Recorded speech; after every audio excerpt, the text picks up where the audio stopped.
अस्सलामु अलैकुम वरहमतुल्लाहि वबरकातुहू। सुलेमान अहमद बोल रहा हूँ और आज का ये सेशन एक बोनस सेशन है कि आपने मुझे इजाज़त दी थोड़ा रेस्ट करने की।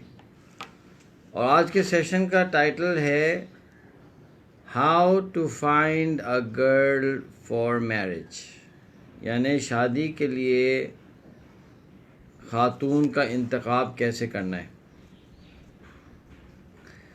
अब ये उन लोगों के लिए वैल्यूबल होगा जो शादी करना चाहते हैं।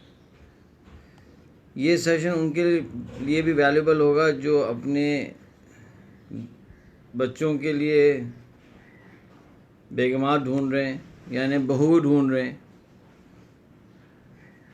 और ये उन ख़वातीन के लिए भी शायद वैल्यूबल होगा जो चाहती हैं कि उनकी शादी हो, ताकि वो देखें कि हमारे जो मर्द हजरात हैं वो क्या सोच रहे हैं। तो अगर मैं लड़की हूँ सपोज़, और मुझे पता चल जाए कि अच्छे लड़के क्या सोच रहे हैं, क्या देख रहे हैं, और मैं अपने आप को एडजस्ट कर लूँ उस लेवल पर, तो मेरे चांसेस बढ़ जाएंगे ऐसे लोगों के पास जाने के, है ना। अगर मैं ये सोचूं कि जो बेहतरीन दीनदार और बहुत वैल्यूबल ख़वातीन किस तरह का मर्द ढूंढ रही हैं और मैं अपने आप को वैसा बनाने की कोशिश करूँगा, तो मेरा चांस है कि मैं उस तरह चला जाऊँ। तो उन लोगों के लिए वैल्यूबल होगा शायद ये सेशन। अब सबसे पहला ये था कि चूँकि इस सेशन के अंदर बहुत से ऐसे लोग आएंगे जो मुझे नहीं जानते, तो मैं थोड़ा सा अपना तारुफ करवा देता हूँ और मैं अपने क्रेडेंशियल बताता हूँ कि why am I speaking on this subject, और फिर हम शुरू करते हैं। वेरी ब्रीफली, मैंने एक यूनिवर्सिटी है, यूनिवर्सिटी ऑफ नेब्रास्का यूएस में, वहाँ से बैचलर्स किया है in electrical engineering and psychology. Psychology मेरा it was not completely minor but very close to being a minor। Psychology था और सोशियोलॉजी था। फिर मैंने तकरीबन 2 साल रिसर्च की है यूएस एयरफोर्स, यूएस नेवी के साथ इन ऑल्टरनेट सेमीकंडक्टर्स में रिसर्च की है मैंने, और काम कुछ पब्लिश भी हुआ है हमारा। तो मैं एक फिजिसिस्ट हूँ, to be very precise material scientist हूँ। ये मेरा एजुकेशनल बैकग्राउंड है। फिर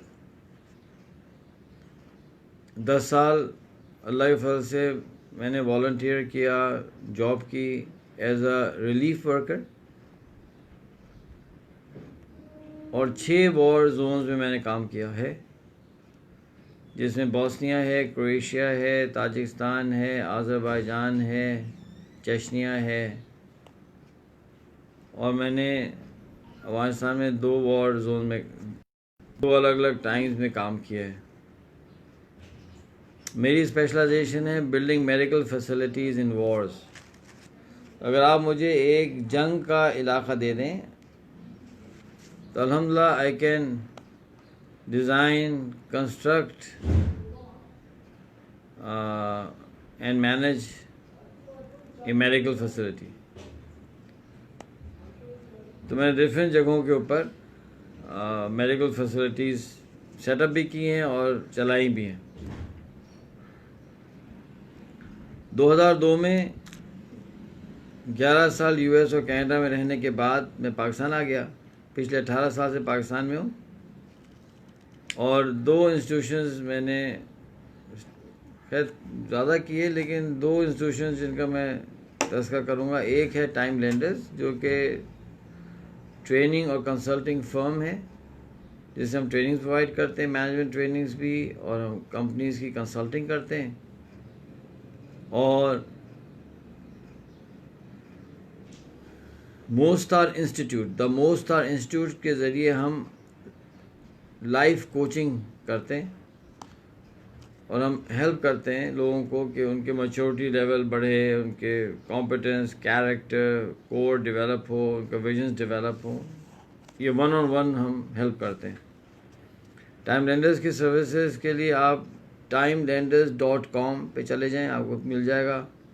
और अगर आप हमारे कोचिंग में इंटरेस्टेड हैं तो आप you can send me a WhatsApp message 0333229300। आप हमें भेज दें message and will try to assist you. ठीक है, ये तो हो गया मेरा तारुफ। अब हम आ जाते हैं इस टॉपिक की तरफ, सिलेक्शन का टॉपिक जो है। तो इसके अंदर ये था कि एक तो जब मैं यंग था तो थोड़ा सा हमारे घर में ना एक नज़रियाती इख्तलाफ हो गया था मेरे और मेरे फैमिली में। वो ये था कि वो हमारे पेरेंट्स आर फैंटास्टिक पीपल, ये बहुत ज़्यादा रिलीजियसली नहीं थे वो ओरिएंटेड, और हम 15-16 साल से बहुत ज़्यादा थोड़ा सा कहते हैं फंडामेंटलिस्ट हो गए थे। तो घर में हमारा बड़ा वो चलता रहता था, थोड़ा एक नोक झोंक इश्यूज़। अब हम कहते थे कि जी टीवी नहीं होना चाहिए घर में, पेरेंट्स कहते थे टीवी रहने दो। मैं कहता था कि ये जो डेक है म्यूज़िक का, इसको मैं तोड़ना चाहता हूँ। वो कहते थे नहीं, अच्छा नहीं लगता तोड़ना बेटा, रहने दो, समझे ना। अब वही कहते थे कि शलवार कमीज़ नहीं पहनो, हम कहते हमें शलवार कमीज़ पहनना है। वो कहते थे दाढ़ी मत रखो, हमें दाढ़ी रखनी है। इस तरह के मसले हो गए शुरू।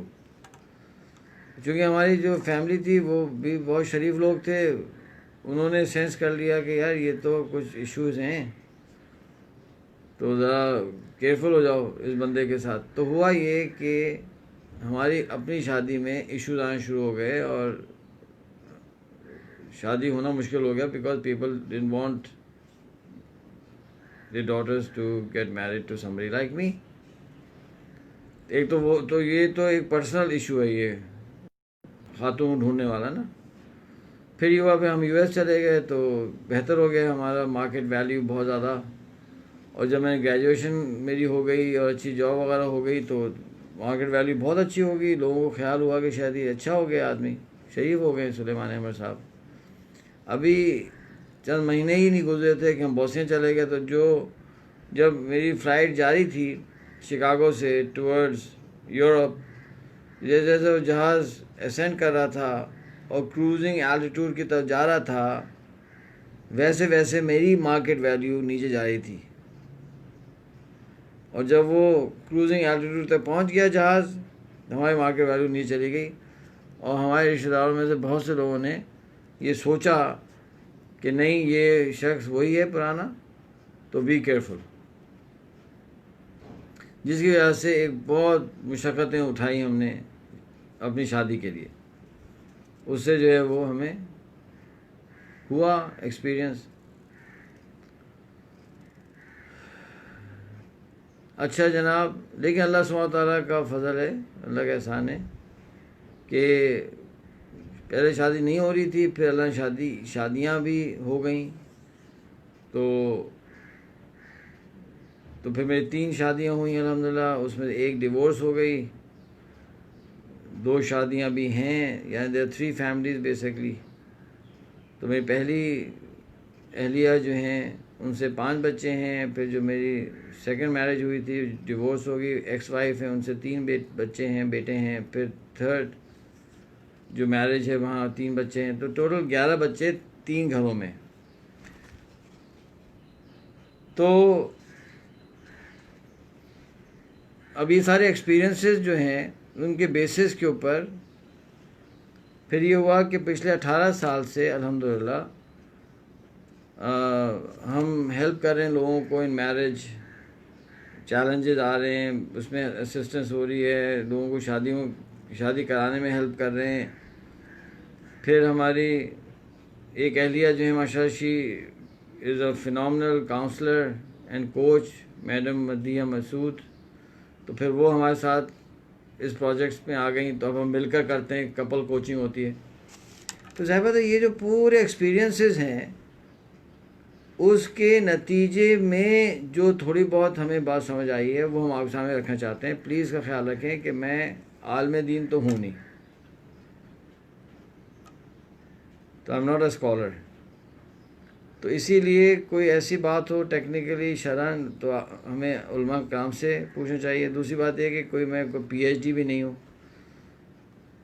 जो कुछ मैं आपके सामने रखने वाला हूँ ये मेरे व्यूज़ हैं, मैं गलत भी हो सकता हूँ। अगर आप अग्री करें तो वेरी गुड, अग्री ना करें तो आई हैव नो प्रॉब्लम। जो चीज़ वैल्यूबल लगे उसको आप ले लीजिएगा। तो ये आ गया, पहले मैंने अपना तारुफ करवा दिया और फिर मैंने ये जो सब्जेक्ट है मैरिज का, इस सब्जेक्ट के अंदर हमारे एक्सपीरियंसेस को हमने आपके सामने रख दिया। ठीक है,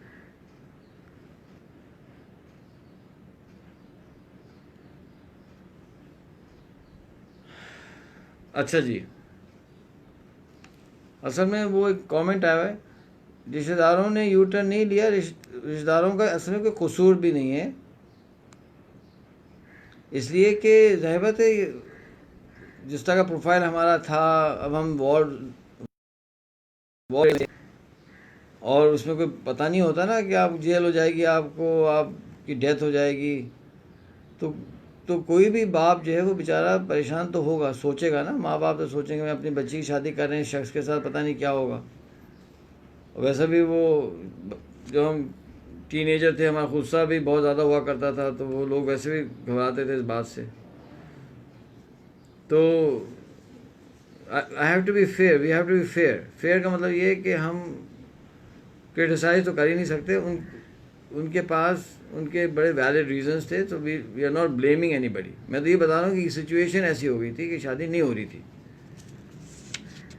अब इतना टाइम नहीं है कि बताऊँ क्यों नहीं हो रही थी, फिर हुई कैसे, जैसे लॉन्ग स्टोरी, तो उसको छोड़ दें। अभी आ जाते हैं सब्जेक्ट की तरफ। अब सपोज़ करें कि आप चाहते हैं कि आपको एक मुनासिब अच्छी खातून मिलें फॉर मैरिज। तो सबसे पहली चीज़ ये है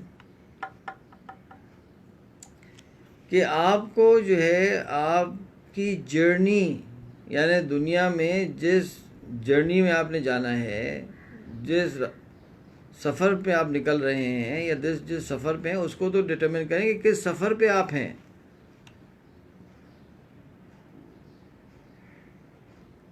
क्योंकि पहले आप डिटरमिन करेंगे किस सफ़र पे आप जा रहे हैं या जाने वाले हैं या जाना चाहते हैं, तो उस सफ़र के हिसाब से आपका शरीक हाथ होगा ना, शरीक हयात वो होगा। ये बहुत बड़ी बेवकूफ़ी होगी कि हमें पता ही नहीं है कि हमें जाना कहाँ है। बेशर है ना कि नहीं जानते हैं कि जाना कहाँ है, चले जा रहे हैं चले जाने वाले, यानी हमें मालूम ही नहीं है कि हमें जाना कहाँ है। तो हम कैसे सिलेक्ट करेंगे कौन साथ होगा?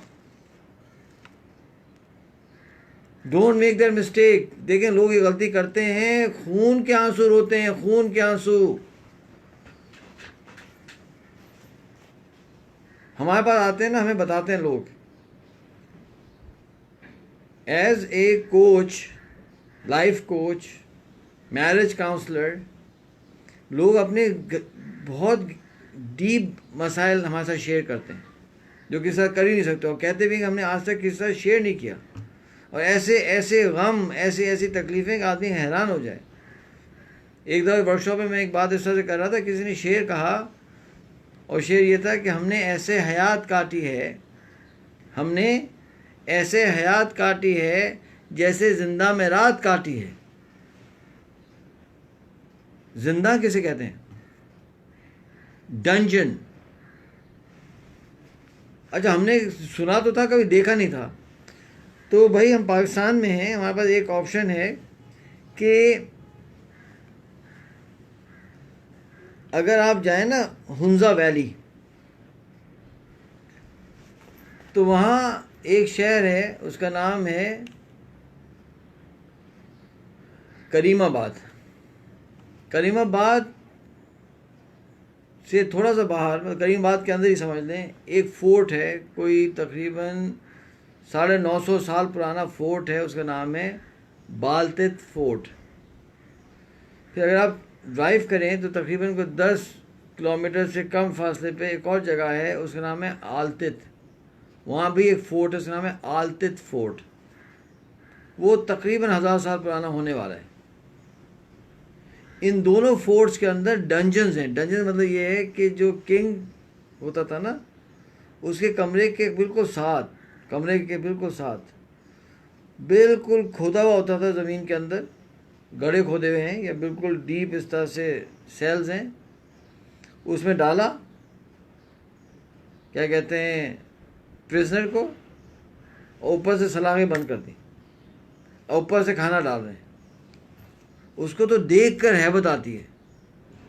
और करते ये थे कि वो जो ख़तरनाक कैदी होते थे, अपने भाई को कैद कर लिया, अपने चचा के बच्चे को कैद कर लिया, तो वो उसको अपने कमरे में कैद करते थे। यानी इस कमरे, जैसे हमारा वो है ना, जैसा दिस इज़ माय बेडरूम, तो बेडरूम में ही उसको भी अंदर डाला हुआ है ताकि कहीं तो भाग ना जाए, खुद उसको उसकी हिफाजत करते थे। सुभान अल्लाह। उसको कहते हैं डंजन, जिंदान। तो शेर अब सुने फिर से। हमने ऐसे हयात काटी है, हसन सिद्दीकी साहब, हमने ऐसे हयात काटी है जैसे जिंदा में रात काटी है। हादसा है कि जिनसे दिल ना मिला, जिंदगी उनके साथ काटी है।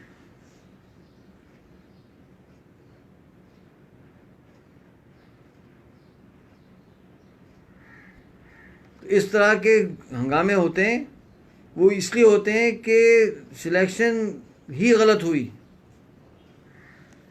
तो पहले तो ये फैसला करें कि जाना कहाँ है हमने। ऐसा ना हो ना कि सुबह होती है, शाम होती है, उम्र यूं ही तमाम होती है। इस तरह से नहीं होना चाहिए।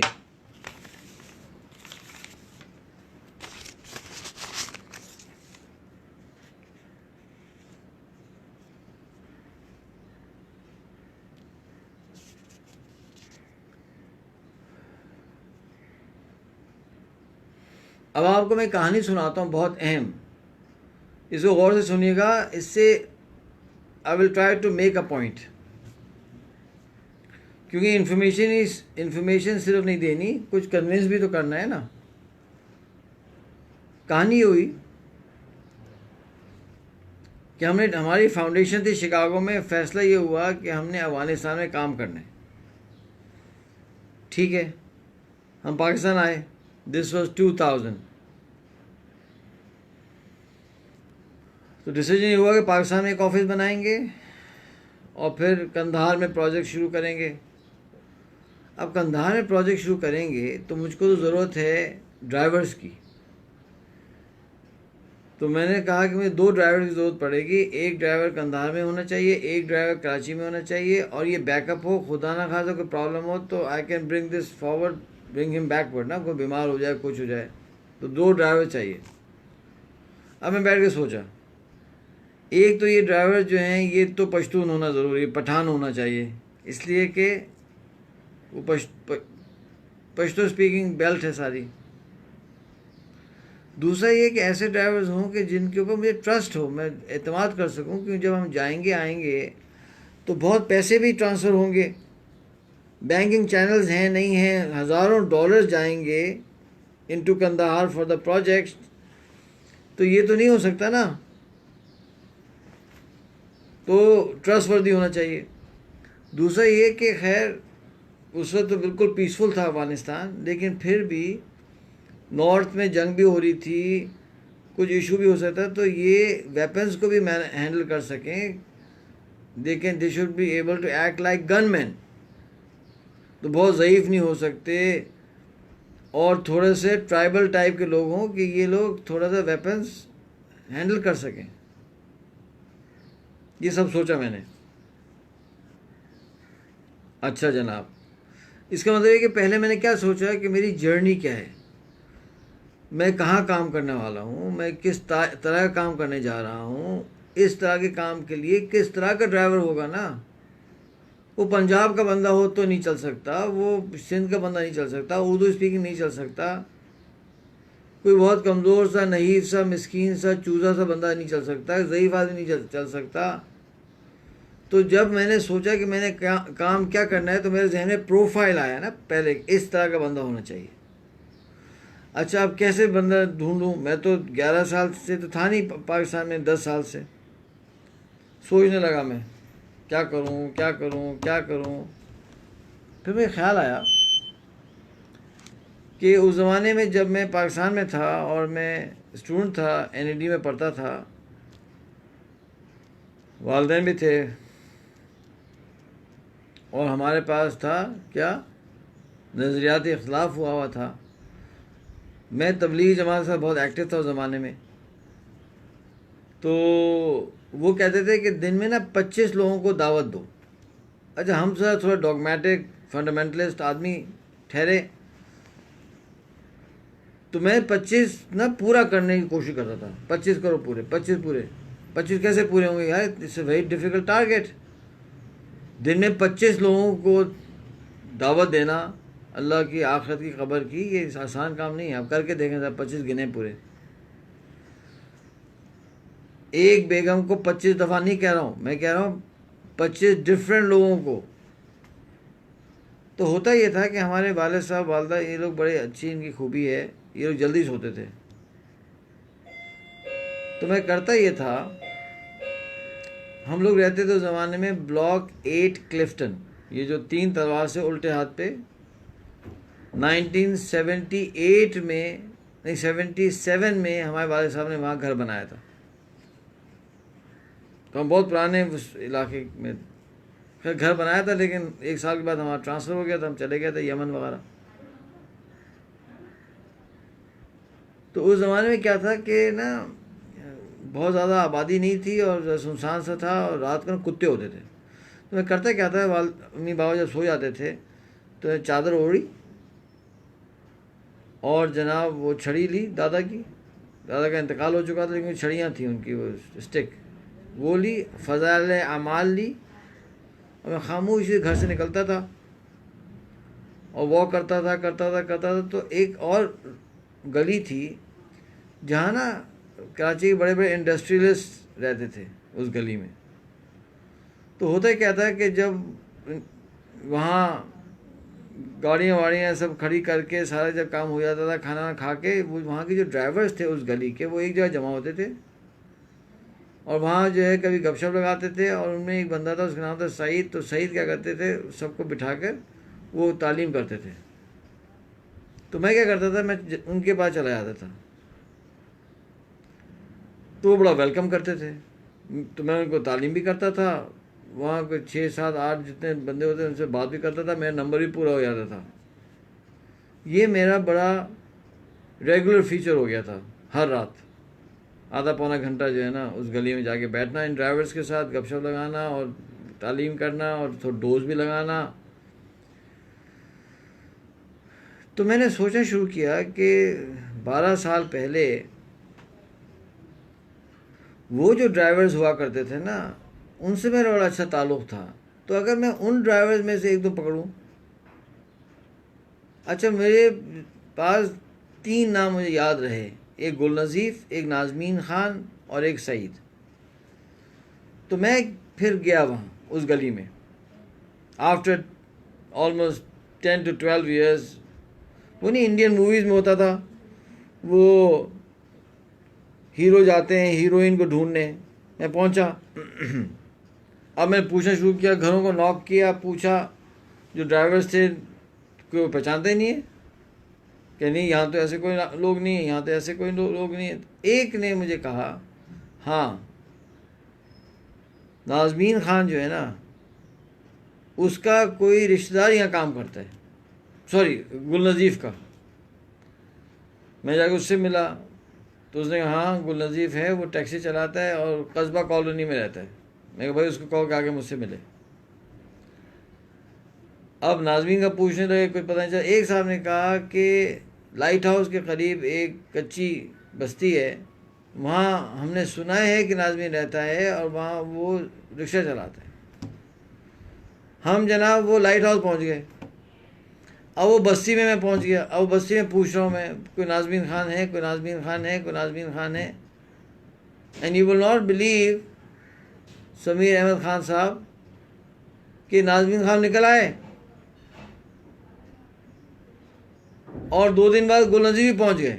उन दोनों को मैंने बुलाया, बिठाया, मैंने कहा देखो भाई, ये मैं काम करने जा रहा हूँ, इतना बड़ा काम है, हम हॉस्पिटल बनाएंगे, फलाना करेंगे, ये करेंगे, वो करेंगे, सवाब भी मिलेगा। तुम लोग बताओ कि तुम लोग कितने पैसे कमाते हो टैक्सी से, रिक्शे से, उन्हें इतने इतने पैसे कमाते हैं। मैंने कहा इनको छोड़ो, टैक्सियों को, रिक्शों को, टैक्सी को छोड़ो, रिक्शे को छोड़ो, मैं आपको इससे ज़्यादा पैसे देता हूँ, मेरे साथ हो जाओ। हो गए। फिर क्या किया कि फिर हम ले गए नाज़मीन को कंधार। गुलनज़र जी को यहाँ छोड़ दिया, उनको कंधार ले गए। कंधार में महीना वो रहे। नाज़मीन साहब समझदार थे, क्या थे, उन्होंने सेंस कर लिया कि अभी तो बहुत पीस है इस जगह पे, लेकिन यहाँ जंग होने में देर नहीं लगने वाली। तो उसने कहा मुझे कि सलमान साहब मुझे वापस भेज दें, मुझे अपने बच्चा याद आ रहा है, मैं बहुत परेशान हो रहा हूँ। आप अगर मुझे कराची भेज देंगे ना, मैं ज़िंदगी भर आपके लिए दुआएं करूँगा। सलमान साहब मुझे वापस भेज दें यार, अल्लाह के मुझे वापस भेज दें। मैं कहा अच्छा जाओ। नाज़मीन साहब को कराची भेजा, गुल नज़ीर को वापस बुलाया, समझे ना। अच्छा, Gul Nazir prove to be the right person, young थे, एनर्जेटिक थे, समझ गए, पूरा सब कुछ चलने शुरू हुआ। फिर $1000 जा रहे हैं, $1000 आ रहे हैं। अल्लाह का निज़ाम ये हुआ कि वो जंग शुरू हो गई, 9/11 हो गया। हमने प्लान नहीं किया था, लोगों ने मेरे साथ तो नहीं छोड़ा कहना चाहिए, बल्कि ठीक है लोग चले गए, छोड़ के चले गए। गुल नज़ीर छोड़ के नहीं गए। और पूरी बॉम्बिंग कंधार की, उसमें गुल नज़ीर मेरे साथ साथ रहे। And for you kind information, इस बात को 20 साल हो चुके हैं और नाज़मीन ख़ान अभी तक हमारे साथ हैं। और हमारे वालिद साहब की गाड़ी नाज़मीन ख़ान साहब चलाते हैं, ज़ईफ़ हो गए। और उनके बेटे एजुकेशन ले ली, और एजुकेशन लेने के बाद उनके बेटे हमारे अब्दुल अहद साहब होते हैं, जो हमारे CFO हैं, उनका बिज़नेस है, उनके बिज़नेस में उनके साथ होते हैं। उनका बेटा भी उस बिज़नेस में साथ है और मेरा भी बेटा उनके साथ है। गुल नज़ीर जो है वो करते करते कुछ अर्से पहले हमने फिर एक बिज़नेस सेटअप किया, उसमें गुल नज़ीर को पार्टनर बनाया, और आज गुल नज़ीर की अपनी कपड़े की दुकान है, तो वो भी सेटल हो गए। अब बात मैं क्या कहना चाह रहा हूँ, ख़वातीन और हज़रात, इमरान असद ख़ान साहब, आई लव यू। मैं ये कहना चाह रहा हूँ इमरान असद ख़ान साहब कि एक ड्राइवर की सिलेक्शन में तो हम उल्टे हो गए। इतनी मेहनत की उसको सिलेक्ट करने में, और दोनों को डेवलप किया, दोनों की फैमिलीज़ को पे काम किया। नाज़मीन ख़ान एजुकेटेड नहीं हो सकते थे, तो उनके बेटे के ऊपर इन्वेस्टमेंट की भाई।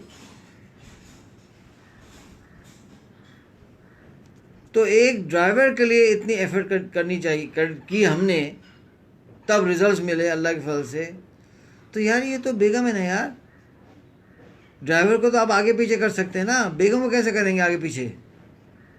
ये तो नहीं कह सकते कि 2 शादियाँ कर लेता हूँ, हैं, एक को उसमें रख लेता हूँ, वहाँ रख लेता हूँ, अगर ये लड़की जो है परफॉर्मेंस नहीं दे रही है तो इस बेगम यहाँ कर दूँ, उस बेगम यहाँ। ऐसा हो नहीं सकता, ये सारे के सारे ख्वाब हैं।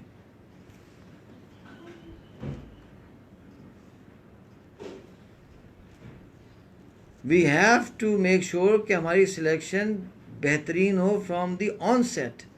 हाँ, पूरी कोशिश करने के बाद, पूरे सिस्टम बनाने के बाद, फिर भी अगर इम्तिहान आ गया तो फिर you have to accept it.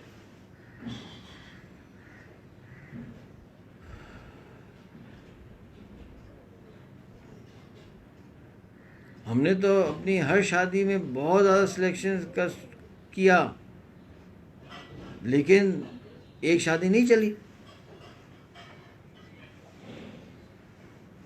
हर चीज़ तो नहीं कंट्रोल कर सकते ना आप। She was a wonderful lady, nothing, but नहीं हुआ, नहीं बनी अंडरस्टैंडिंग।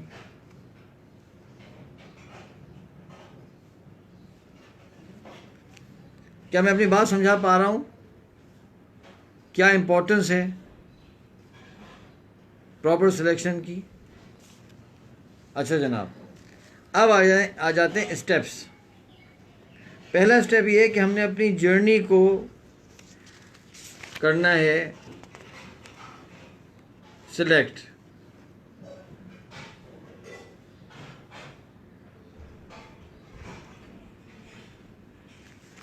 एक शेर आपके खिदमत में अर्ज करता हूँ,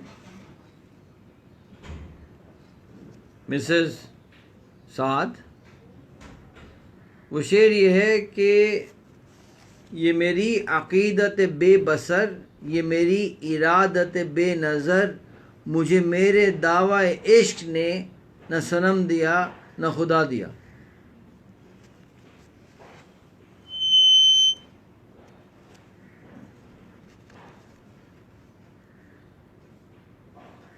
ये मेरी अक़ीदत बेबसर। अक़ीदत का मतलब क्या होता है? भरोसा, किसी पर भरोसा करना, अक़ीदा, ईमान।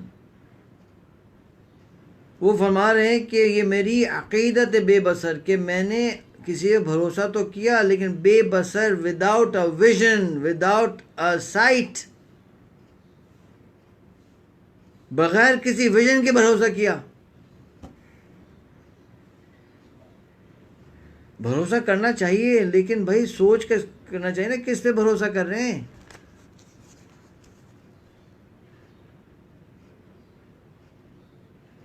लोग मुझे कहते हैं, मैं पूछता हूँ कैसे शादी हुई आपकी? वो असल में हमारे पड़ोस में खातून रहती थी, वो हमारे घर आई, पता नहीं माचिस लेने, उनके साथ उनकी बेटी भी आ गई, अम्मी ने देख लिया, अम्मी को अच्छी लग गई, शादी हो गई। वाह यार, हमारे असलाफ ने ये काम नहीं किया भाई। नहीं भाई नहीं, मैं तो अभी पढ़ रहा हूँ मौलाना इलियास रहमतुल्लाह का जो पूरा वो है, अमेजिंग। यानी मौलाना इलियास की जो वालदा साहिबा थी, वो एक बहुत बड़े आलिम दीन की नवासी थी, और रमज़ान के अंदर अच्छा, और हाफिज़ कुरान थी। रमज़ान के अंदर उनका मामूल ये था, यानी मौलाना इलियास की वालदा का मामूल ये था कि रोज़ाना एक कुरान और 10 सिपारे मुकम्मल करती थी डेली।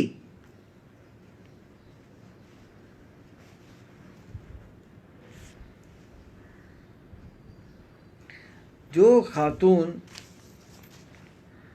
एक कुरान और 10 सिपारे डेली पूरे करेगी तो उसी की गोद में तो मौलाना इलियास जैसा शख्स पैदा होगा ना यार।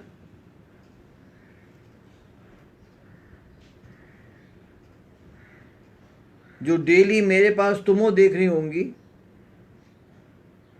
तो वहाँ भी पैदा हो सकते हैं, ऐसा कोई मसला नहीं है, लेकिन चांसेस कम है ना, चांसेस वहाँ ज़्यादा हैं, यहाँ कम है। ये मेरी अक़ीदत बेबसर, ये मेरी इरादत बेनज़र, मुझे मेरे दावा इश्क ने न सनम दिया न खुदा दिया। और ये मेरी इरादत बेनज़र, या इरादत का मतलब होता है कि आपको इरादा करते हैं, आपको आज़म करते हैं मैं कुछ करूँगा, चलो कर तो लिया लेकिन बेनज़र, विजन नहीं है, सोच नहीं आगे। मुझे मेरे दावा इश्क ने, मैं बहुत दावा किया इश्क का, पैशन का, ना सनम दिया ना खुदा दिया, ना सनम मिला, ना दुनिया मिली, ना आखिरत मिली। तो प्लीज़ मैं आपके सामने हाथ जोड़ रहा हूँ, अपनी जर्नी डिटरमिन कीजिए। आपने ज़िंदगी के साथ करना क्या है, पहले ये फैसला कीजिए, फिर लड़की को लेके आइए।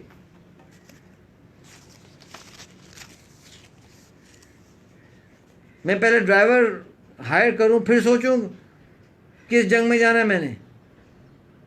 मैं पहले सोचूंगा ना मेरा प्रोजेक्ट क्या है, फिर सोचूंगा ना कौन सा बंदा उस प्रोजेक्ट के लिए सही है। अल्लाह ताला गुलनज़ीर को जन्नत दे, गुलनज़ीर ने जो काम किया आप सोच नहीं सकते। एक दफ़ा हमें ट्रक लेके जाना था, बॉम्बिंग हो रही थी।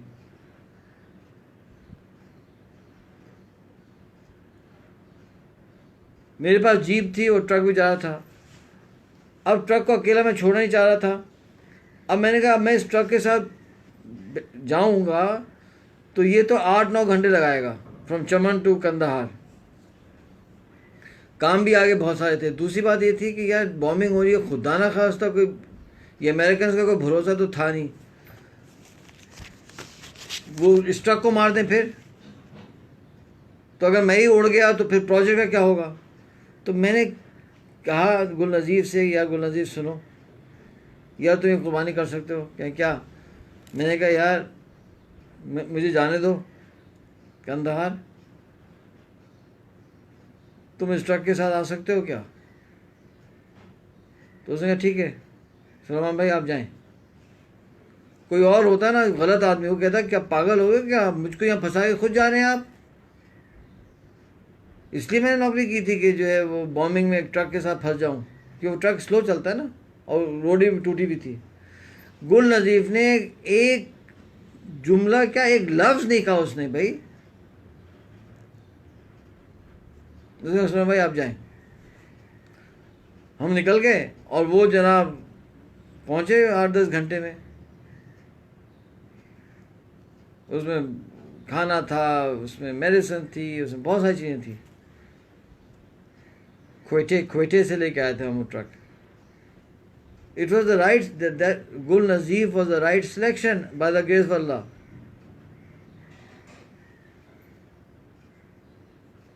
फिर तकरीबन 10 साल तो वो हमारे साथ इसमें रहे, टाइम लैंडर्स में काम करते रहे। वो ज़बरदस्त काम किया उन्होंने।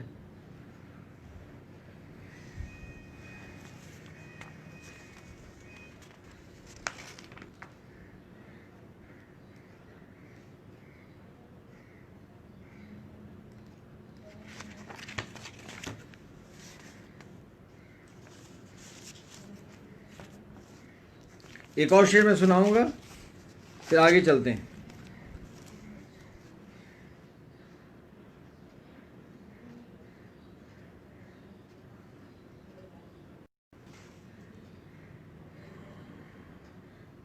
वो शेर ये है कि तू खाक में मिल और आग में जल, तू खाक में मिल और आग में जल, जब खिश्त बने तो काम चले, इन खाम दिलों के उन सर पर बुनियाद न रख तामीर न कर। तो खाक में मिल और आग में जल, जब खिश्त बने तो काम चले, यानी जब ईंट बनती ना ईंट फिर काम चलेगा। इन खाम दिलों के उन सर पर, जो खाम दिल हैं कच्चे दिल हैं, बुनियाद न रख तामीर न कर। भाई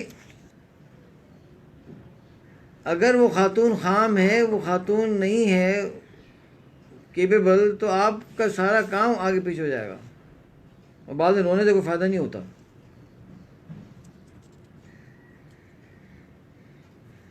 तो पहला क्या क्या है कि डिटरमिन योर जर्नी। नंबर 1 कैसे, ये जो डिस्कशन है ये तो चली आ रही है हमारे जो मासूम शाह सीरीज़ में ना। तो अगर आप वो नहीं वॉच कर रहे हैं तो वो वॉच कर लें जाके।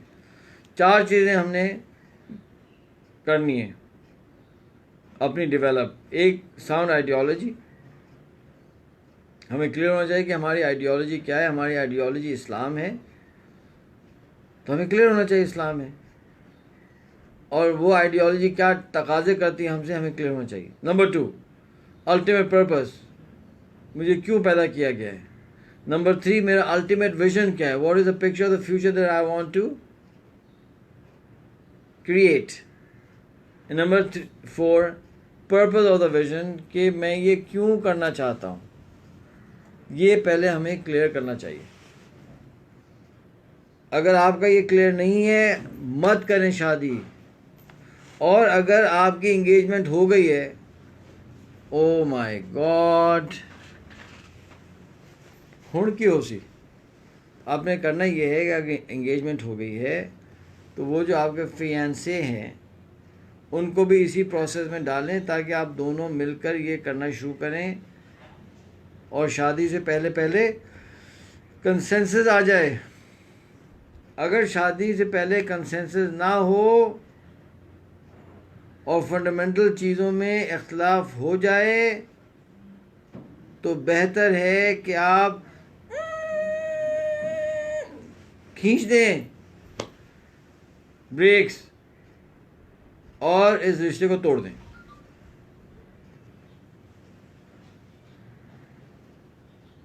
बेहतर है कि अभी इसको ख़त्म कर दें और आप अलग खातून ढूंढ लें अपने विजन के हिसाब से और खातून अलग मर्द ढूंढ लें अपने विजन के हिसाब से। And the story, and the story sir, don't make that mistake.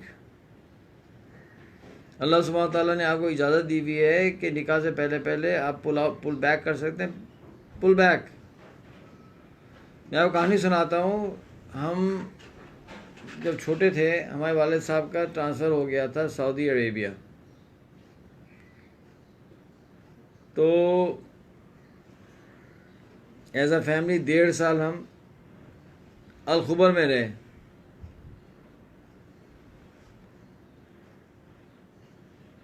तो एक दफ़ा हम फ्लाई कर रहे थे कराची से दहरान, जहाज़ था और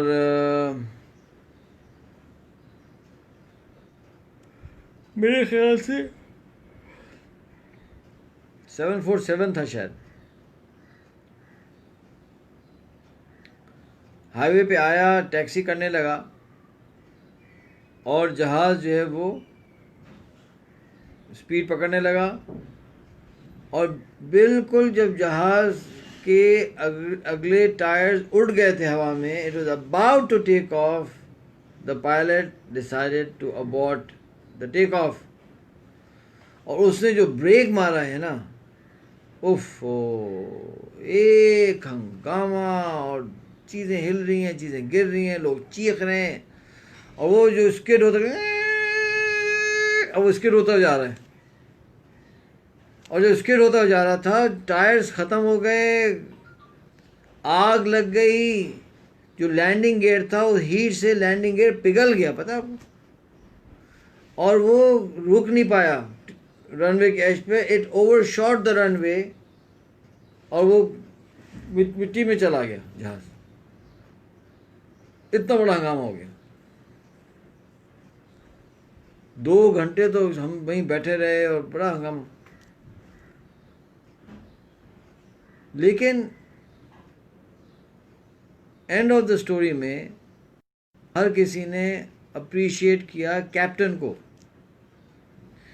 इसलिए कि उसे बिल्कुल एंड टाइम पे ये रियलाइजेशन हुई कि there something not right and he took that decision कि नहीं, मैं 400 लोगों की ज़िंदगी को रिस्क पे नहीं डालूंगा। I will make that decision.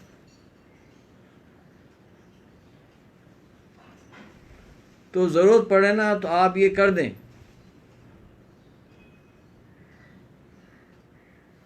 और शादी अगर हो चुकी है तो खैर अब तो कुछ नहीं हो सकता। अब तो ये हो सकता है कि मियाँ बीवी दोनों मिलकर इस प्रोसेस को करें और प्यार मोहब्बत से जो है ना सेटल करें मामले। और अगर नहीं हो पा रहे तो किसी समझदार लोगों से हेल्प लें, और फिर भी नहीं हो पा रहा तो हमें मैसेज करें, do something and get it settled, you know. या हम हेल्प करें या कोई हेल्प करे।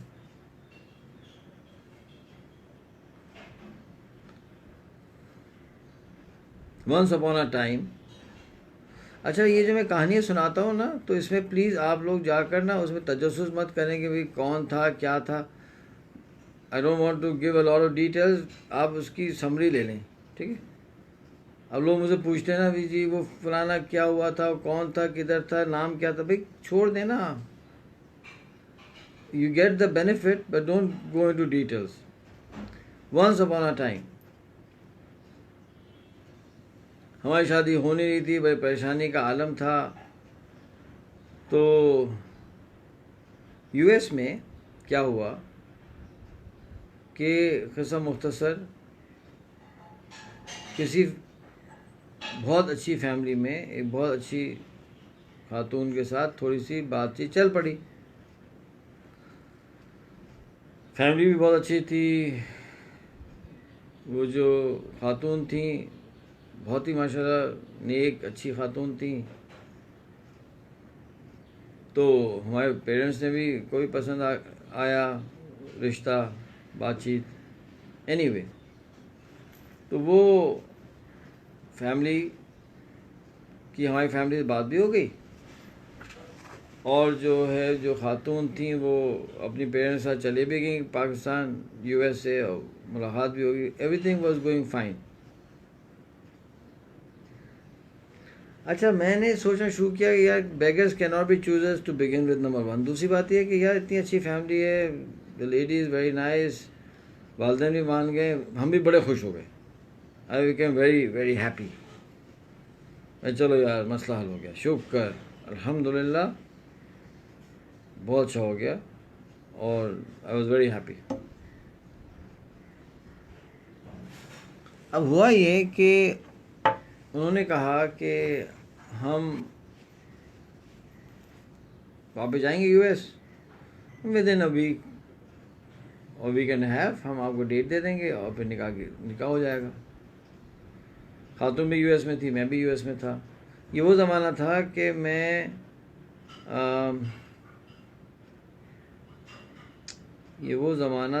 कि मैं बोस्निया से आ चुका था, and I was working with Benevolence Foundation, और मैं दूसरे वॉर जोन में आई हैड स्टार्टेड वर्किंग।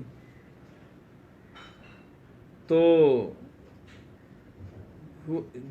हुआ ये कि वो हफ्ते का कहा था, वो 2 हफ्ते हो गए, फिर 3 हफ्ते हो गए, महीना गुजर गया। तो मैंने पूछा कि क्या हो गया भाई, खैरियत तो है? तो जो बीच में एक डॉक्टर साहिबा थी, बहुत नेक माशाल्लाह वो भी। अच्छा, मैं ना शहर बताऊंगा ना स्टेट बताऊंगा, तो कोई गैस मत करें, ठीक है? तो उन्होंने कहा कि भाई वो तो कुछ कंफ्यूज हो गई हैं, खातून कंफ्यूज हो गई हैं कि भाई उनकी सहेलियों ने कहा है कि भाई ये तो कोई फंडामेंटलिस्ट साहब हैं, और शायद ये तो घर में बिठा देंगे, और ये है वो है। तो मैंने उनसे परमिशन ली कि जी उनकी फैमिली से पूछें, और I would like to talk to this lady. ठीक है, परमिशन मिल गई। मैंने फ़ोन किया शिकागो से।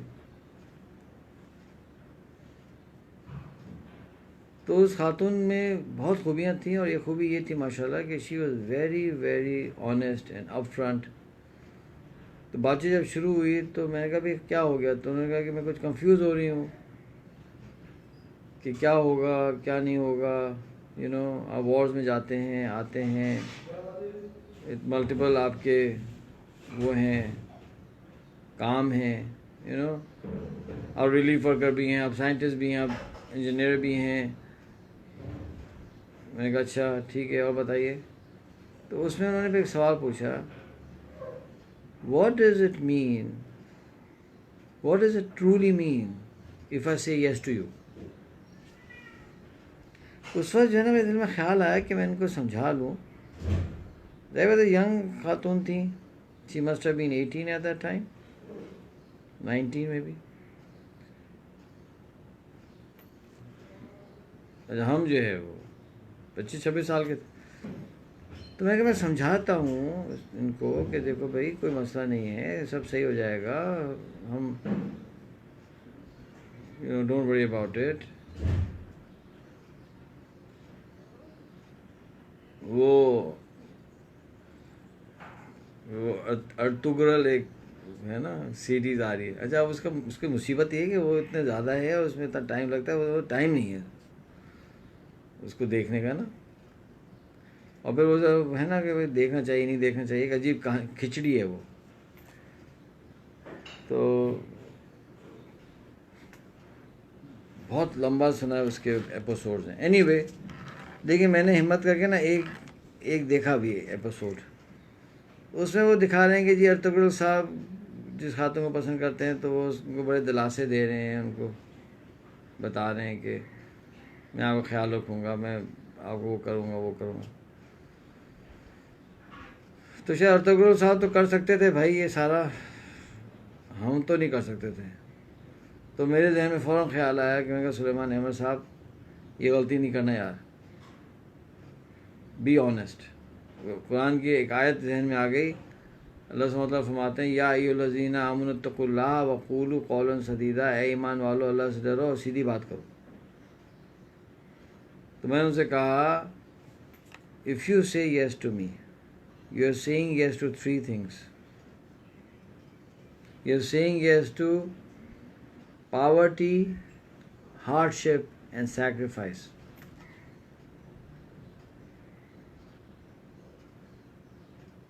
अगर आपने मुझे कह दिया ना हाँ, तो आप पावर्टी को यस कह रहे हैं, गुर्बत को, अफलास को, आप हार्डशिप को हाँ कह रहे हैं, मुशक्क़तों को, आप क़ुरबानी को हाँ कह रहे हैं भाई। तो उन्होंने बड़ी अच्छी बात कर कहा कि लेकिन पूरी फैमिलीज़ में अनाउंस हो गया है, ये तो बहुत मुश्किल है पीछे हटना। तो मैंने उनसे कहा था कि देखें एक बात सुनिए, आप इस वजह से इस प्रेशर में ना आइएगा, ये काम कर लेते हैं कि कल सुबह मैं कह देता हूँ कि मुझे शादी नहीं करनी, तो मसला हल हो जाएगा। लेकिन उस खातून का जो आला ज़र्फ़ी थी ना, सुभान अल्लाह, माशाअल्लाह, अल्लाह ताला नज़र से बचाए, मज़ीद तरक्की दे। इतनी आला ज़र्फ़ वो खातून थी, कह नहीं, I will not let you do that, that is not right. मैं कहा ठीक है। तो अगले दिन ख़त्म,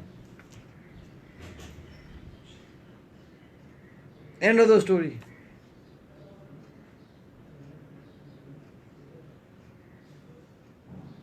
तो ये बेहतर था ना, बजाय इसके कि वो मिसअंडरस्टैंडिंग्स होती हैं, वो वादे वो होते। अच्छा हुआ ये कि उस वक्त तो इतने हालात वो नहीं थे, बाद में हालात वाकई ख़राब हो गए, मज़ीद जेलें और रगड़े और फलाना और ये।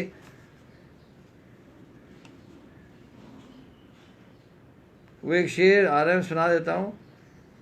तारुफ रोग हो जाए तो उसका भूलना बेहतर, तारुफ रोग हो जाए तो उसका भूलना बेहतर, ताल्लुक़ बोझ बन जाए तो उसका तोड़ना अच्छा, वो अफसाना जिसे अंजाम तक लाना ना हो मुमकिन, उसे खूबसूरत मोड़ देकर छोड़ना अच्छा।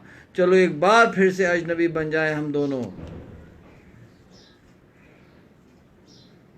विजन में अलाइनमेंट नहीं आ रही है, आपकी core ideology, ultimate purpose, ultimate vision, purpose of the vision में अलाइनमेंट नहीं आ रही है। You don't need that lady, don't make that mistake sir.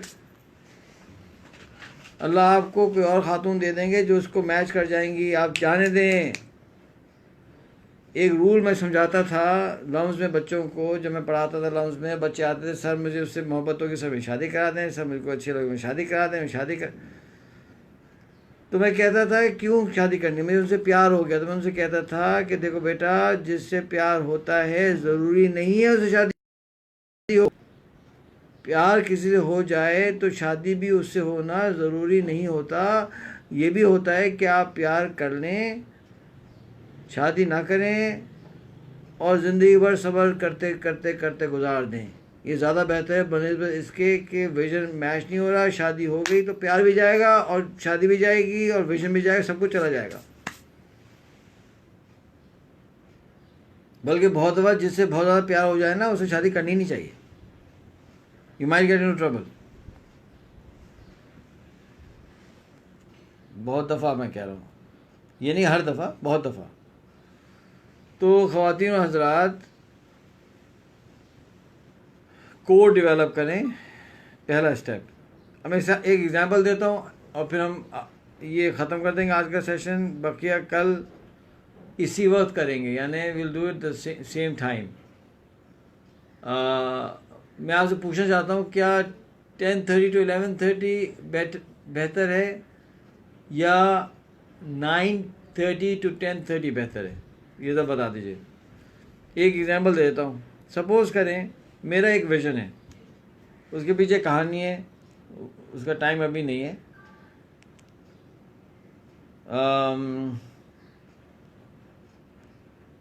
चलें एक काम करें ना, मुझे याद रहा तो कल इसके पीछे कहानी भी सुना दूंगा। मेरा एक विज़न है कि नॉर्थ अमेरिका यानी यूएस और कनाडा में जो रेड इंडियंस रहते हैं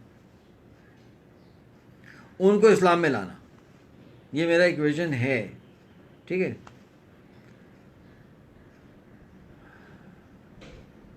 अब सपोज करें कि मेरा विजन हो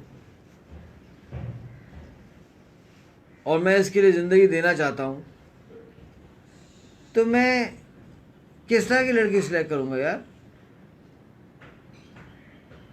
क्या कोई लम्स की ऐसी ग्रेजुएट लड़की जो मॉडर्न भी हो, माशाल्लाह से ब्यूटीफुल भी हो, एक इंडस्ट्रियलिस्ट की बेटी हो, यू नो, स्टाइल भी हो? Now nothing against that. She may be one of the best girls around, you know. Pretty भी है, you know, she's driving a BMW to campus, you know. But do you think she will be the right person? No. Sorry.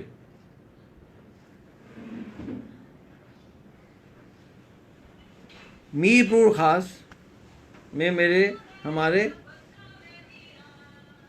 Mirpur खास में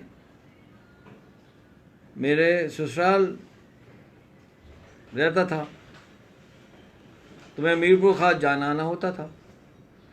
अब क्या ख्याल है, मीरपुर खास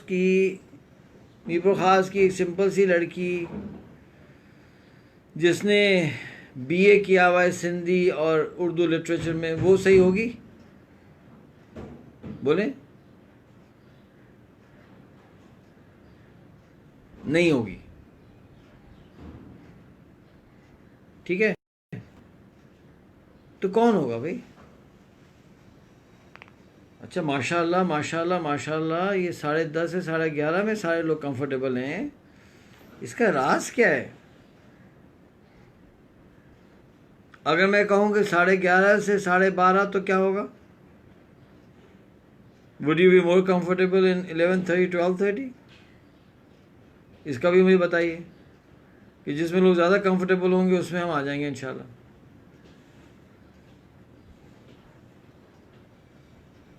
तो मैं आपको बताऊं कौन सी लड़की सूटेबल होगी। एक लड़की मुझे मिली थी बोस्निया में, उसका नाम था कमिला। कमिला पे मैंने एक स्टोरी लिखी है, सोहेल यूनुस साहब, कमिला पे मैंने स्टोरी लिखी है, मेरी किताब है द एम्बैटल्ड इनोसेंस। तो द एम्बैटल्ड इनोसेंस डाउनलोड कर लें हमारी वेबसाइट से timelenders.com, timelenders.com पे चले जाएं, एम्बैटल्ड इनोसेंस डाउनलोड कर लें।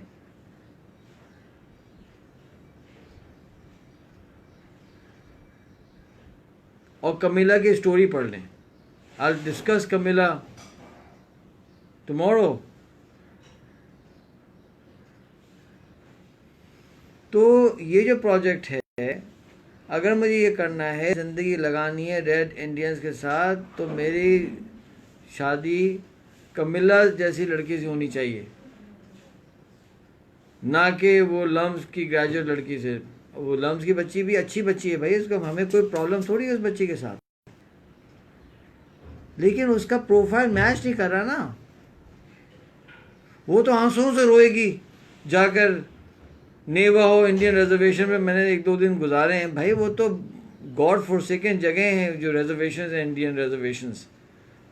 ना पानी है, ना बिजली है, ना मेडिकल फैसिलिटीज़ हैं, जंगल बियाबान, सड़कें तक तो हैं नहीं यूएस के अंदर ये इलाकों में। व्यारी तो भूल जाएंगे आप, वहाँ तो रहना इतना मुशक्क़त वाला काम है।